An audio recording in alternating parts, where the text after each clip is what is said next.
Development Pharmaceuticals in association with Higher Secondary Principals Forum.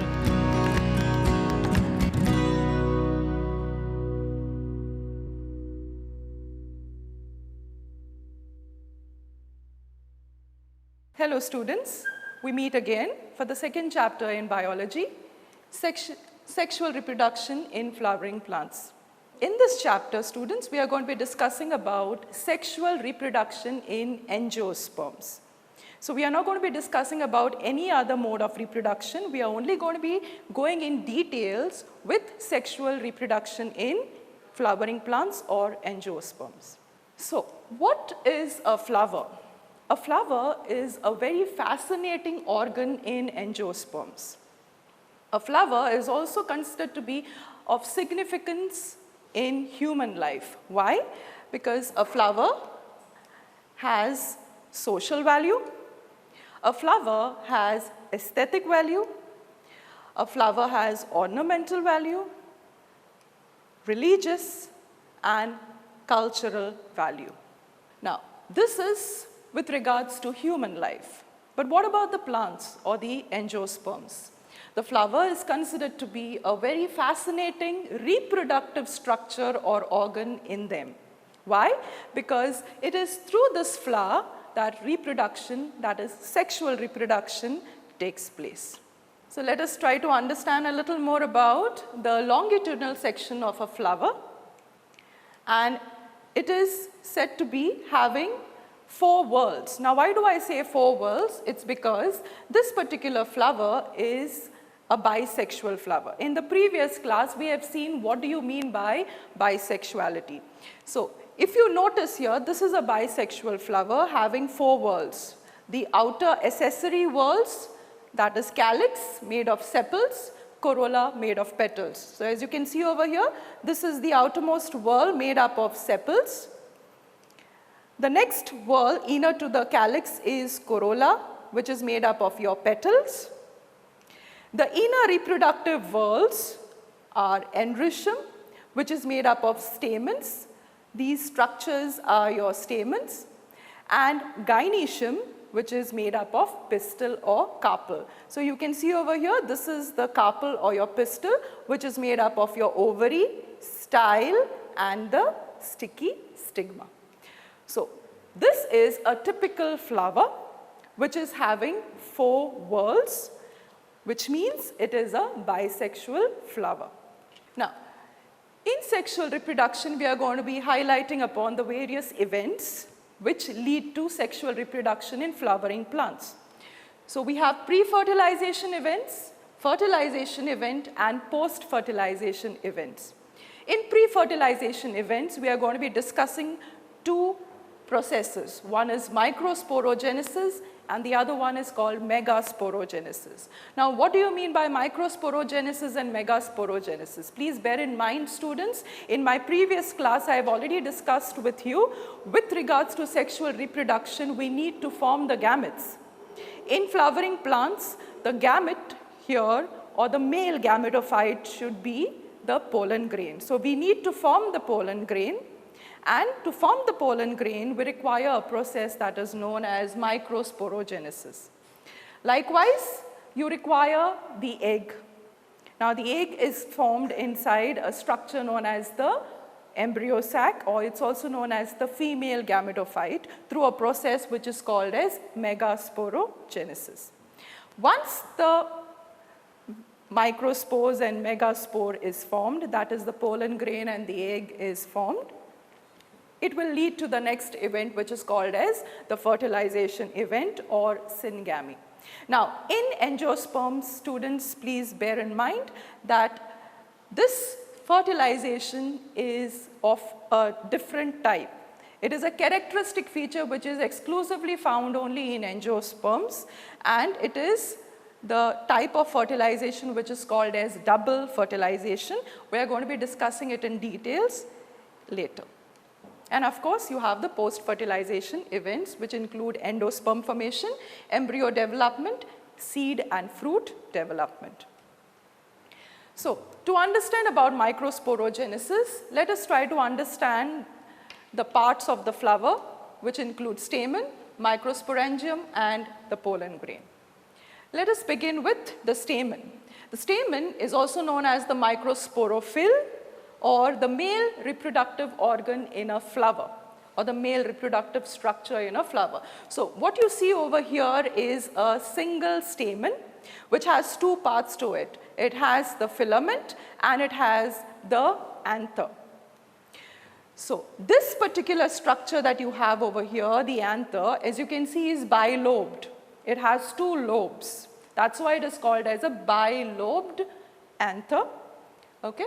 Now, inside the bilobed anther, what do you have? To see that, it's a cross section that is shown to you in this figure. In this figure, you can see this is the bilobed anther. This is one lobe. This is the other lobe. And inside each lobe, there are two theca. Now, what are these theca? Sac-like structures, as you can see. This is one, this is two. In each lobe, as you can see, there are two theca. They are known also as the pollen sac, also known as the microsporangia. Plural, singular would be microsporangium. So how many microsporangia are there inside this bilobed anther? There are 4 microsporangia, also known as 4 pollen sacs. Moving on, a little more in details about the anther structure. As you can see here, the magnified view of the same image that you saw in the previous slide. The anther is bilobed. It is dithecous. Why is it called dithecous? Because each lobe has 2 theca. Di refers to 2. So since each lobe has 2 theca, it is a dithecous anther. And you can see line of dehiscence. This is the line of dehiscence that is shown to you. This is the longitudinal line of dehiscence, and this is the other one over here. This is the line of dehiscence. What do you mean by line of dehiscence? When this structure, that is the anther, gets matured, the pollen grains that are formed inside, which are matured, also have to be dispersed. So for that purpose, you will see that there is going to be a split that is going to be noticed longitudinally along this line, and it will cause the anther to split open, causing the release of the pollen grains which are formed inside it. That's why this line is known as the line of dehiscence. And of course, you have 4 microsporangia or 4 pollen sacs inside this bilobed dithecous anther. Let us move on to understanding the anther wall. Now, if you look over here, this is your bilobed anther having the dithecous condition or the 4 pollen sacs. Each pollen sac let us focus on, and you will be able to see that each pollen sac is surrounded by several layers. That's why they are called as your wall layers. Now, what are these wall layers? Let us understand these wall layers. So the outermost layer of this particular microsporangium or the pollen sac is your epidermis, this one. The single layer made up of the single epidermal cells is your epidermis. Inner to the epidermis is again another single layer which is known as your endothecium. The green layer inner to the epidermis is your endothecium. Again, it is a single layer of cells inner to epidermis. Inside the endothecium, you have 2 to 3 middle layers. Inner to the endothecium, you have 2 or 3 rows of middle layers. Now, what are these middle layer cells going to be doing? These are nutritive in function, so they are going to be nourishing some cells called as the microspore mother cells and the microspores. We'll understand that a little later. Inner to the middle layers, middle layer, what did I say? These are nutritive cells which nourish the microspore mother cells and the microspores that are getting formed inside the pollen sac. Inner to the middle layer, we have the tapetal layer or the tapetum. Now, this tapetum is again a nutritive tissue which is going to be nourishing the developing pollen grains or the pollen. And inside the tapetum or inner to the tapetum, we are going to be having this tissue which is known as the sporogenous tissue. So as you can see over here, these are your middle layers. Inner to the middle layer is your tapetum. This one, the yellow colored layer that you can see is the tapetal layer, and inner to the tapetum is going to be this structure, which is a group of cells known as your sporogenous tissue made up of sporogenous cells. So the layer which is in immediate contact with the sporogenous tissue is the tapetal layer or the tapetum. And why is it so? It's because this is the tissue which is ultimately going to be nourishing the pollen grains that are getting formed in the sporogenous tissue. So I hope the anther wall layers are clear to you. Moving on. You can see over here, this is again a highlighted view of the anther wall, and this diagram is there in your textbook. So outermost layer is your epidermis, inner to the epidermis is the endothecium, then you have the middle layers followed by the tapetal layer and of course your sporogenous tissue made up of your sporogenous cells. Now, before I move on to making you understand what do you mean by microsporogenesis, I want you to focus on the sporogenous tissue. What is a tissue, students? A tissue is a group of cells which perform a similar function. So, what do you understand by a sporogenous tissue? It is a tissue that is ultimately going to be giving rise to spores. In other words, the microspore or the pollen grain. Now, these sporogenous tissue that you have made up of sporogenous cells are diploid cells. Diploid meaning each cell of this tissue is having paired set, that means paired set of chromosomes, right? Okay, so that's why it is called as a diploid cell. So, the sporogenous tissue made up of your sporogenous cells are diploid cells, and they are the precursors that will give rise to your pollen grains. So what happens here now in microsporogenesis, that is the formation of the microspore inside the anther, is that the sporogenous cells get transformed to behave as microspore mother cells. What happens here? The sporogenous cells, they transform themselves to behave as the microspore mother cells. Again, these microspore mother cells are diploid cells which are going to be giving rise to the microspores. And how does it take place? With which cell division? Microsporogenesis takes place with the help of meiosis or reductional division. As you can see here, microsporogenesis, let's focus on this. This is the sporogenous tissue, say for example, students, okay, which is made up of say around how many? 5 of your microspore mother cells or your pollen mother cells.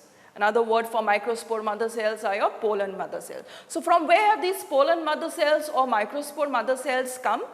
They have got transformed from the same sporogenous tissue itself, which is made up of your sporogenous cells. Keeping that in mind, let's move on forward. Now, these pollen mother cells, each of them have the ability to undergo meiosis or reductional division.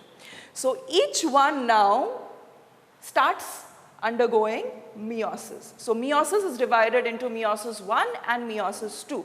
So, in meiosis 1, which is reductional division, you will notice that if each pollen mother cell undergoes first meiotic division, it will give rise to 2 daughter cells. And then the second meiotic division will yield 4 daughter cells. So, as you can see over here, what has happened? Each of the pollen mother cell has undergone meiosis 1, wherein each of the pollen mother cell has divided, only the nucleus has divided. As you can see, 2 nuclei in each of the cell. That means meiosis 1, karyokinesis is completed. Once meiosis, karyokinesis is completed, we move on to the next division, which is your meiotic 2 division. Meiotic 2 division is like your mitosis, which is equational type of a division, wherein you will notice from each pollen mother cell, we are going to be able to get 4 microspores, and they are going to be in the form of a tetrad. So what you see over here are your tetrads that are formed from the pollen mother cells. So you have 5 pollen mother cells. At the end of meiosis, you will get how many tetrads? 5 tetrads. Each tetrad is having 4 microspores that are formed through meiosis.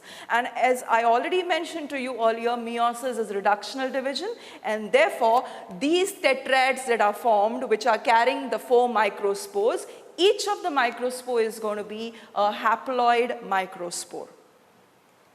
So what happens now to this tetrad? How is it that the 4 microspores are joined together to form a tetrad condition? It is because of a substance known as calous. Now, calous is a substance that is synthesized or secreted by the endothecium. Remember what is endothecium? Going back to my previous slide, this endothelial layer, here, you can see it over here. This is the endothecium. This is the endothelial layer which is responsible to produce the calous chemical, which helps to keep the 4 microspores united or together. It is like a cementing substance. So what happens next is, the moment the tetrads are formed, the microspores, they grow, they try to get developed further, and as a result you will notice the cementing substance between them that was joining them together gets dissolved. Now, how does that calous cementing substance get dissolved from each of the tetrads and makes the microspores to be free? It is because of an enzyme that dissolves the calous substance. That enzyme is called as calase. And calase is the enzyme that is secreted by the tapetum. Okay? So what you have now are the 4 free microspores.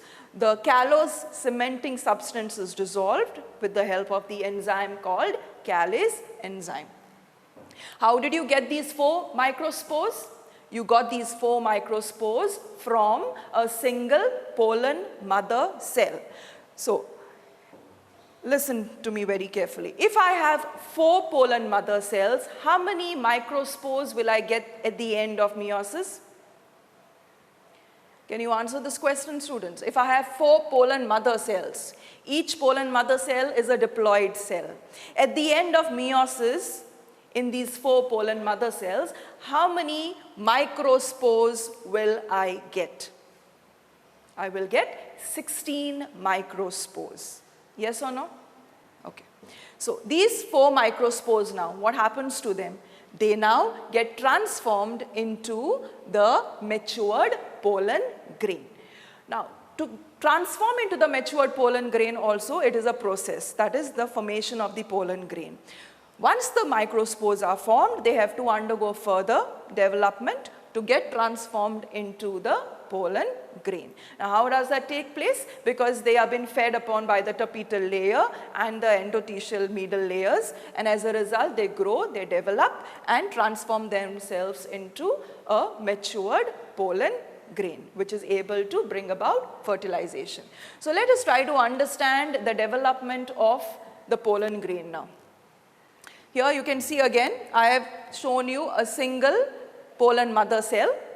This single pollen mother cell with the diploid nucleus undergoes meiosis 1 to form 2 cells, basically 2 nuclei inside the cell, followed by meiosis 2 having 4 nuclei.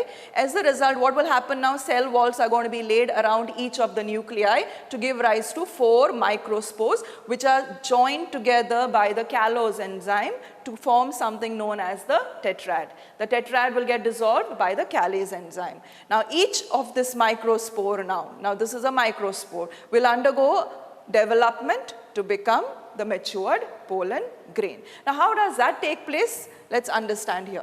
So what you see over here is a microspore. This microspore now undergoes transformation and becomes 2-celled. Now how does one cell become 2-celled? By what cell division here? It is mitosis. No more meiosis now, it is going to be mitosis division. So this single-celled microspore undergoes mitosis to become 2-celled. One is a large vegetative cell and the other one is going to be a small tiny generative cell. You can see here clearly, this is going to be the vegetative cell, and in the vegetative cell you are going to be having the vegetative cell nucleus. These are vacuole, students. Okay, this is the vegetative cell nucleus and the yellow portion is the vegetative cell cytoplasm. In the vegetative cell cytoplasm, you will be having another tiny cell which is the generative cell which floats in the cytoplasm of the vegetative cell. So you can see here, in the cytoplasm of the vegetative cell, you will have the generative cell with its nucleus which is spindle shaped. And this generative cell, a tiny cell, will be floating in the cytoplasm of the vegetative cell as seen in the figure. So finally, what do you see over here is going to be the generative cell with its nucleus, the vegetative cell with its nucleus and the vacuoles which are present. And later, you will also notice that this generative cell again undergoes division. What division? Mitosis. So what will happen now? This generative cell divides mitotically to produce two daughter cells. These two daughter cells now are going to be called as the two male gametes. So what are they going to be called? They are going to be called as the two male gametes. So we have two things to keep in mind here. One is that this is a pollen grain which is already matured, and this is also a pollen grain which is also already matured. So pollen grains which are matured can either be in two-celled condition or three-celled condition. So what do you understand by a pollen grain which is two-celled? It is having the vegetative cell and the small generative cell. What will be a three-celled pollen grain? A three-celled pollen grain would be a structure wherein you will notice there will be the vegetative cell and two male gametes. How have you got the two male gametes? You have got them through mitosis of which cell? The generative cell. So you have either a two-celled pollen grain or a three-celled pollen grain. As I already mentioned to you, a pollen grain is made up of a large vegetative cell with its nucleus, a small generative cell with its spindle-shaped nucleus, floating in the cytoplasm of the vegetative cell. And in over 60% of the angiosperms, students, bear in mind, pollen are shared in two-celled stage. What is a two-celled stage? This is the two-celled stage with the vegetative cell and the generative cell. So in over 60% of the angiosperms, the pollen grains, they are released from the anthers in their two-celled condition. Whereas 40% of the angiosperms, pollen grains are going to be released in what stage? The three-celled stage, that is this one, with the two male gametes. Clear? Moving on, let us understand the outer walls of the matured pollen grain. So the outer layer is called as exine. This is the outer layer which is called as the exine, which is made up of a substance known as sporopollenin. Coming to that a little later. The inner layer is called intine. It is made up of cellulose and pectin. So this is the inner layer and this is the outer layer. Now this outer layer could be smooth or rough. Now outer layer is made up of a substance called sporopollenin. To tell you a little more about sporopollenin. Sporopollenin, students, is a highly chemically inert or stable biological polymer. It is highly resistant also to a lot of, it is resistant to high temperatures, strong acids, strong alkalis, etc.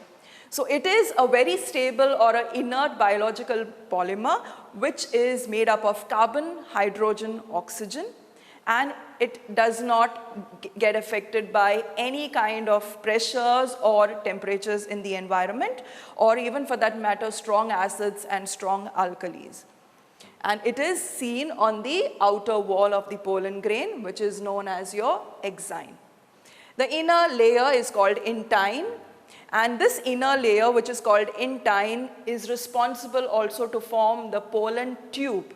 Now, pollen tubes are structures which will be carrying the two male gametes for fertilization. So, who forms the pollen tube? It is with the help of the layer which is called as intine, which is the inner layer, inner to the exine. And I also want to draw your attention to something called as a germ pores. Now, what are these germ pores? These are openings. As you can see here, there is a single germ pore for this pollen grain. Here also there is a single germ pore. Now, these germ pores are openings or pores through which the pollen tubes will be emerging outside. See, each pollen grain is a continuous membrane.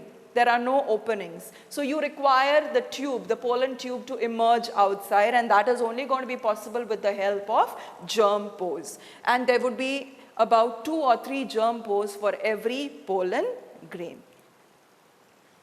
The structure of the pollen grain is clear. We have seen the external structure. We have also seen the internal structure of a matured pollen grain. Moving on to now some advantages and disadvantages of these pollen grains. Now, pollen grains are known to cause pollen allergy. They cause severe allergies, example, Parthenium or carrot grass, it's also known as. It's a weed which is responsible to cause pollen allergy in humans.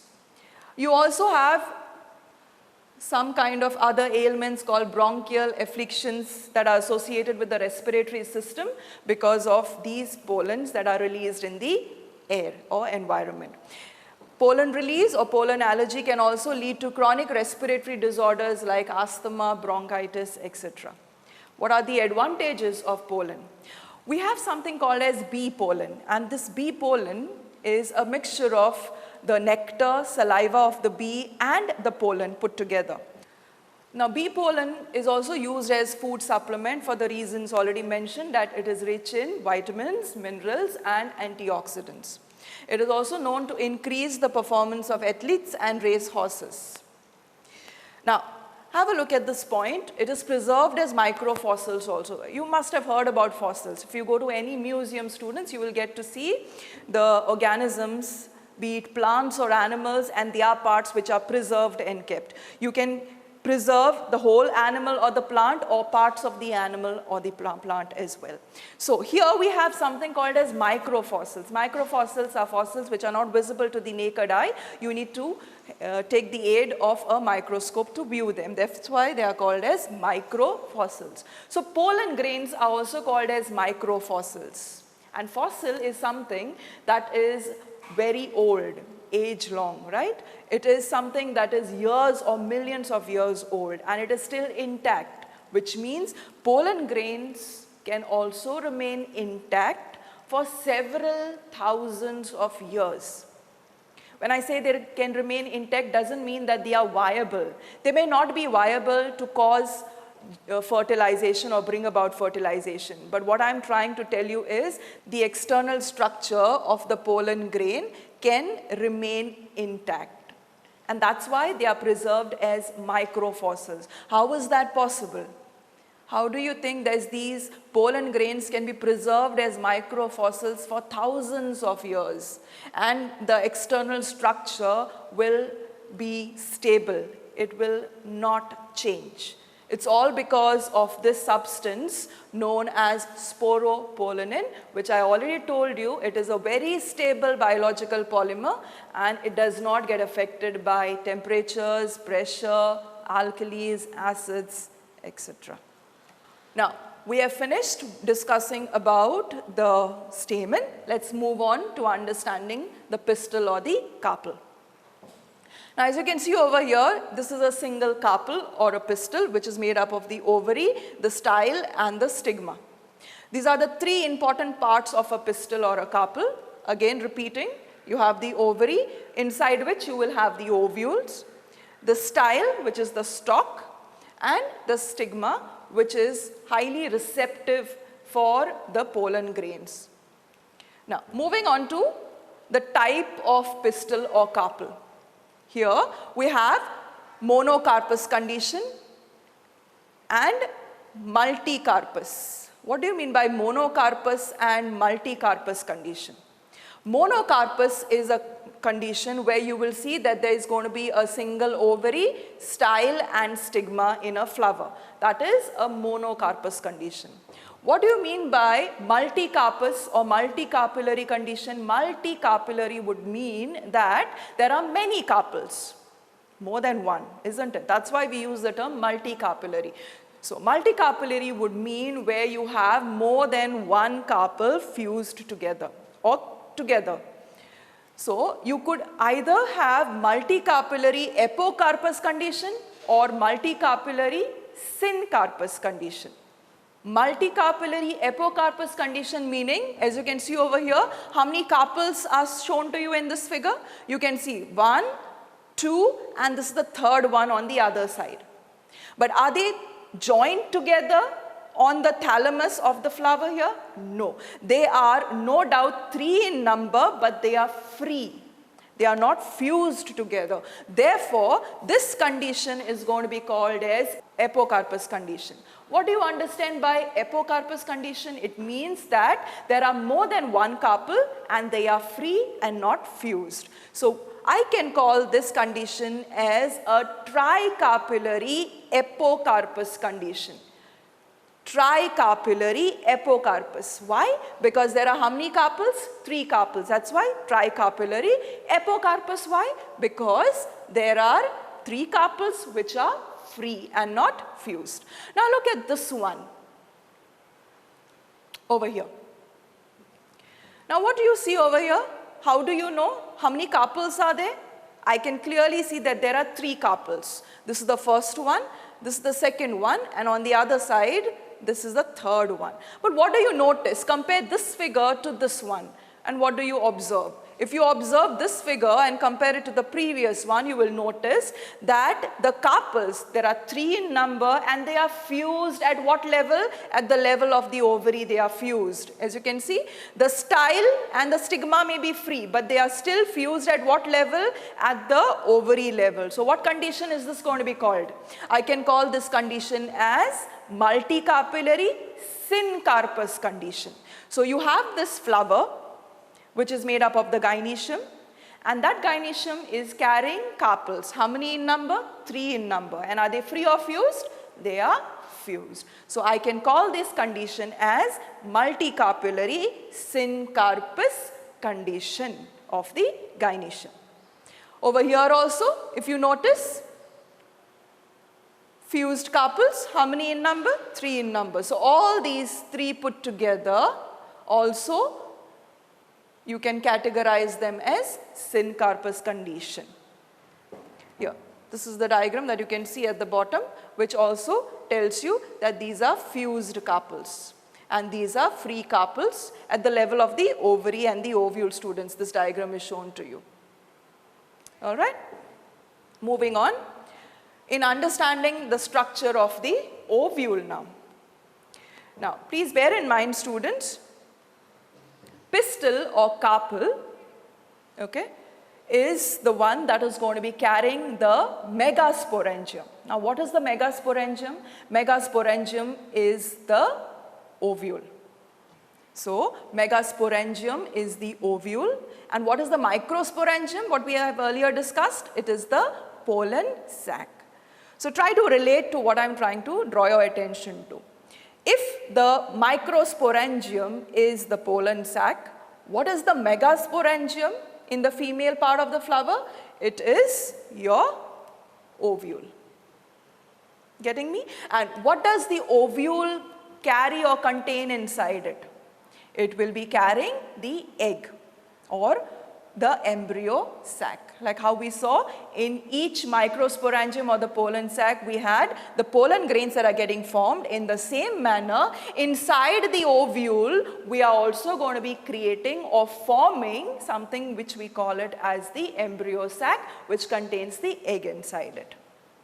So the megasporangium or the ovule, what you see over here are 2 types of ovules shown on the slide. One is called as the orthotropous ovule, the other one is called as the anatropous ovule. Now what is the meaning of an orthotropous ovule? It is a straight ovule.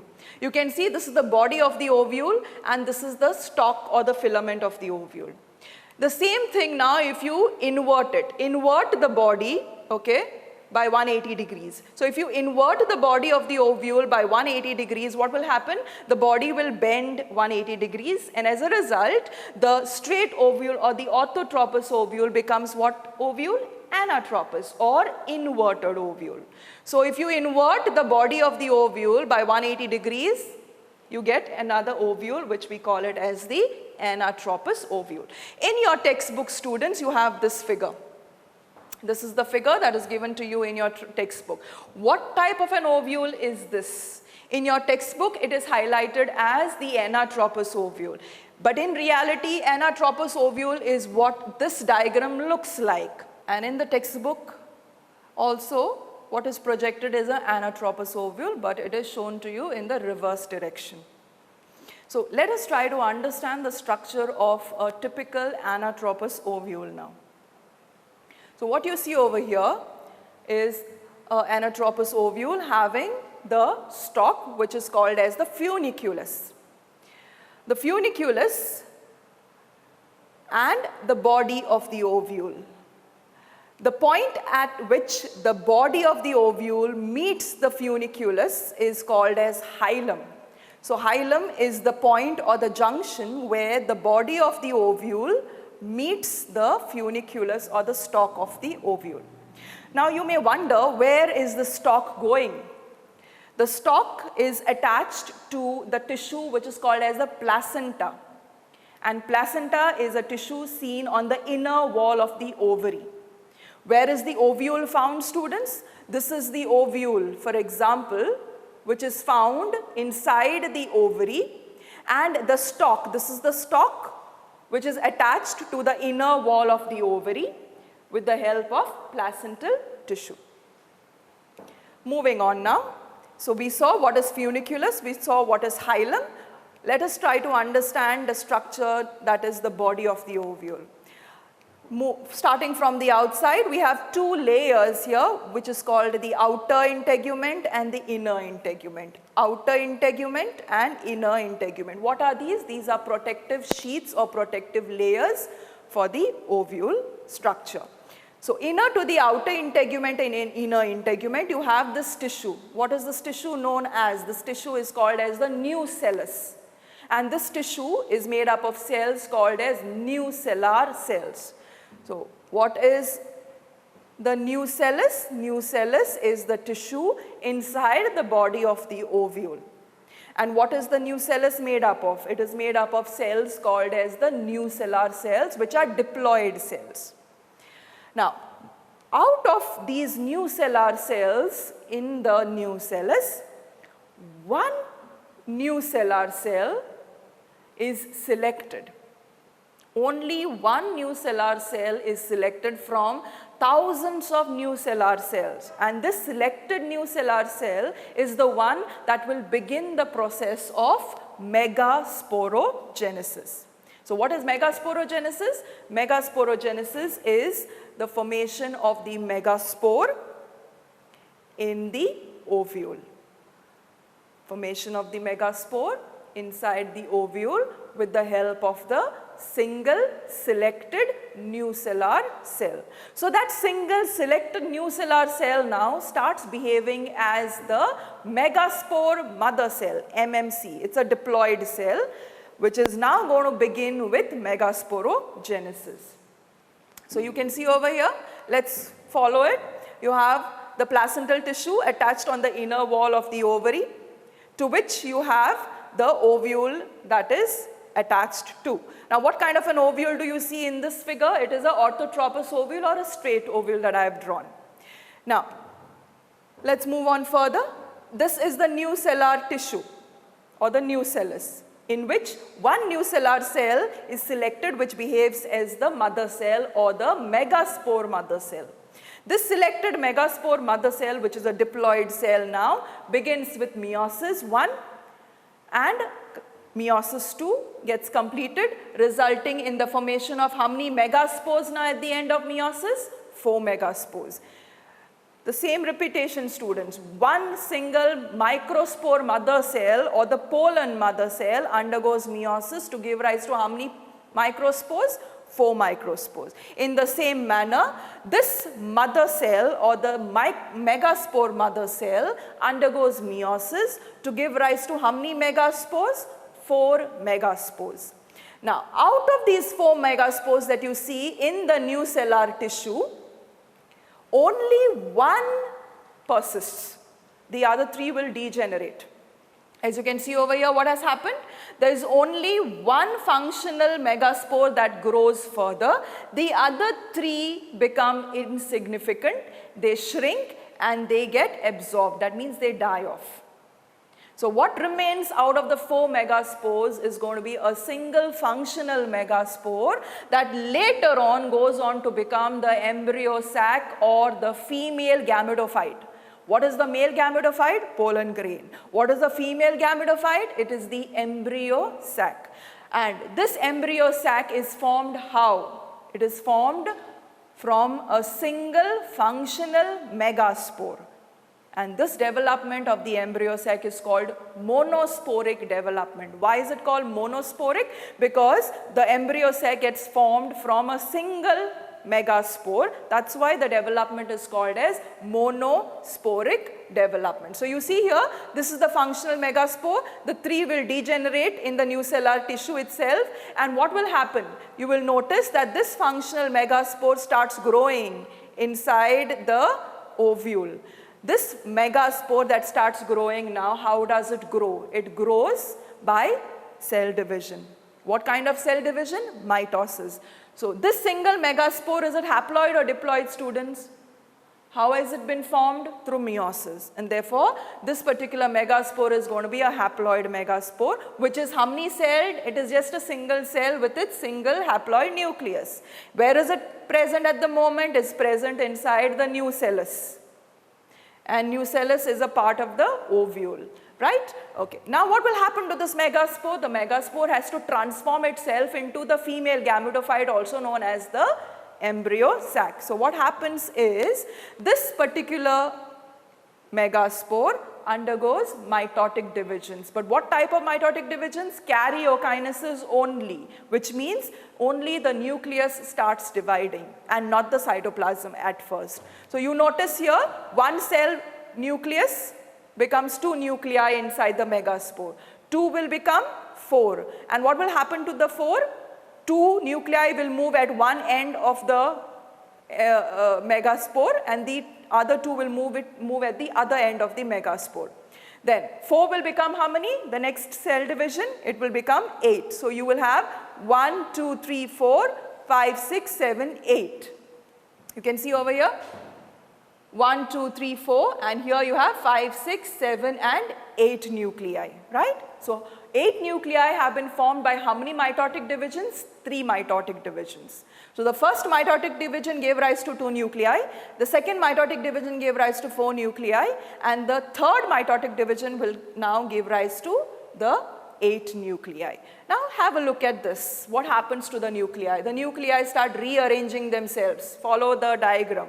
The 8 nuclei start rearranging themselves, and you can see that 3 nuclei remain at one end, 3 nuclei remain at the opposite end, and 2 nuclei come in the center of this structure now. So what will happen now? You notice in the next figure, cell walls start getting laid. So karyokinesis is over. Now we begin with cytokinesis. What is cytokinesis? Cell walls are going to be laid for the nuclei. So 3 cells at one end, 3 cells at the opposite end, and 2 cells in the center. So what you get right now is a structure which is called as the matured embryo sac or the female gametophyte, which is again very characteristic feature of these angiosperms, because it is 7-celled, 8-nucleated. Isn't it so?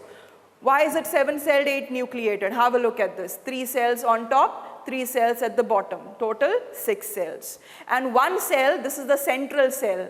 It is carrying how many nuclei inside it? 2 nuclei inside it. So total how many cells? 7 cells, 8 nuclei. So this is the characteristic feature of the embryo sac or the female gametophyte. It is 7-celled, 8 nucleated. Did you understand the structure of the embryo sac, students? So let's go through the structure of the embryo sac now. We have at one end the 3 antipodals, which are haploid cells. And what is their role now in the embryo sac? They are going to be nourishing the developing embryo. At the opposite end, you have the egg apparatus, which is made up of the 2 cells, which are called synagids, and in the center there is one cell called as the egg cell. So the egg cell along with the 2 synagids are known as the egg apparatus. In the center we have the central cell with 2 nuclei. The 2 nuclei are again haploid nuclei. So we have the haploid egg apparatus cells, the haploid antipodals, and the central cell, which I will not call diploid. Why? Because the 2 nuclei are not fused. So rather I would use the term N plus N in this case. So this is what you see is a typical structure of the embryo sac.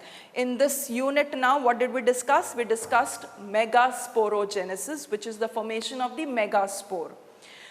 Once the megaspore gets formed, the functional megaspore, okay, this functional megaspore then gets transformed into the embryo sac. This is what is the embryo sac that you have. How did the transformation of the single megaspore into the embryo sac take place? Through the division which is called as mitosis.